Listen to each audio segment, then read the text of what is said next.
हुतियों ने एक बार फिर रेड सी में एक यूनानी जहाज को अपना निशाना बनाया है और इस बात की पुष्टि अमेरिका का जो सेंट्रल कमांड है उसने की है कि एक इस तरह के जहाज़ पर 2 मिसाइल हुतियों के ज़रिए जो कार्गो जहाज़ था उस पर दागे गए हैं और हुती लगातार इस तरह से हमले करते चले आ रहे हैं। हालांकि अमेरिका ने जिस तरह से हुतियों पर पिछले दिनों दबाव बनाया और हुतियों के ठिकानों पर जिस तरह से बमबारी की गई और उसमें कई लोग मारे गए, कई लोग शहीद हुए, लेकिन उसके बावजूद हुती अपने जज्बे से नहीं पीछे हट रहे हैं और लगातार इस तरह के हमले उनके ज़रिए जारी हैं और उनका यही कहना है कि जब तक इजराइल फिलिस्तीन पर हमले बंद नहीं करता तब तक ये सिलसिला जारी रहेगा, जिसकी वजह से इजराइल के लिए, अमेरिका के लिए और जो इनके साथ मिलकर के इस जंग को लड़ रहे हैं, इनके जो सहयोगी हैं, उनके लिए एक परेशानी का सबब ये पूरी तरह से जो हमले हैं वो बने हुए हैं, क्योंकि पूरी तरह से कार्गो की जो तरसील है, जो आना जाने का रास्ता है, वो बंद होने की वजह से बड़ा नुकसान इन तमाम देशों को झेलना पड़ रहा है, जिसमें इजराइल को जो जहाज़ के ज़रिए हथियार पहुँचाए जा रहे थे, खाने पीने की चीज़ें पहुँचाई जा रही थी, वो भी अब नहीं जा पा रही हैं। एरोप्लेन से ही तमाम चीज़ें ये जो है वहाँ पर भेजी जा रही हैं, एयर कार्गो से ही भेजी जा रही हैं और या फिर दूसरे रास्ते से, साउथ अफ्रीका के रास्ते से भेजी जा रही हैं, जो काफ़ी महंगा पड़ रहा है, जिससे कहीं ना कहीं एक बड़ी परेशानी और एक बड़ा बहरान इजराइल में पैदा हो गया है। अमेरिकी सेंट्रल कमांड ने मंगलवार के रोज़ इत्तला दी है कि हुतियों ने यमन में अपने ज़ेर कंट्रोल इलाकों से एक कार्गो जहाज़ पर 2 मिसाइल दागे जो रेड सी में जज़ायर मार्शल के परचम लहरा रहा था। अमेरिकी कमांड ने एक्स प्लेटफॉर्म पर अपने अकाउंट में बताया है कि ईरान की मिल्कियत वाला जहाज़ स्टार आयर्स मकई लेकर ब्राज़ील से ईरान में इमाम खुमैनी बंदरगाह की तरफ जा रहा था।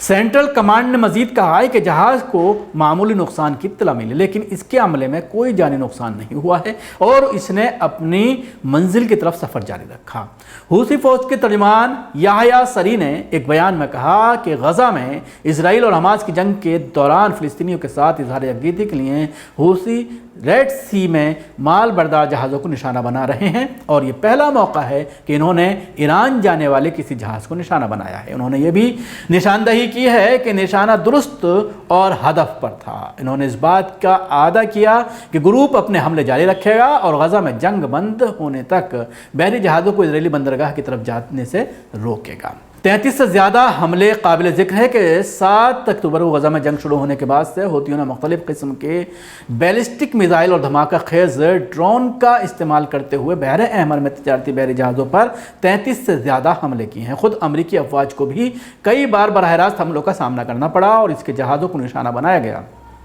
जिसकी तस्दीक पेंटागन ने पहले की थी। इन हुती हमलों ने आलमी जहाज़ रानी के आमदरफ्त में खलल डाला और आलमी अफरात-ज़र के ख़दशात को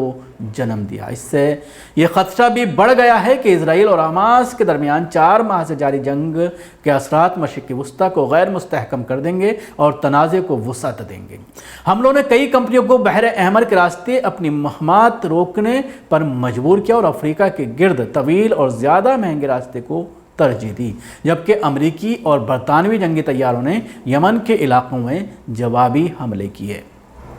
देखा जा सकता है कि लगातार हुतियों के ज़रिए ये हमले जारी हैं और ज़बरदस्त निशाना बनाया जा रहा है। हालांकि पहली बार ऐसा हुआ है कि कोई माल बरदार जहाज़ जो है, कार्गो जहाज़ जा रहा हो ईरान की तरफ, यानी इजराइल के अलावा कहीं और जा रहा हो और उस पर हमला किया गया हो, ऐसा पहली बार हुआ है। लेकिन इस हमले की तस्दीक अमेरिका ने की है।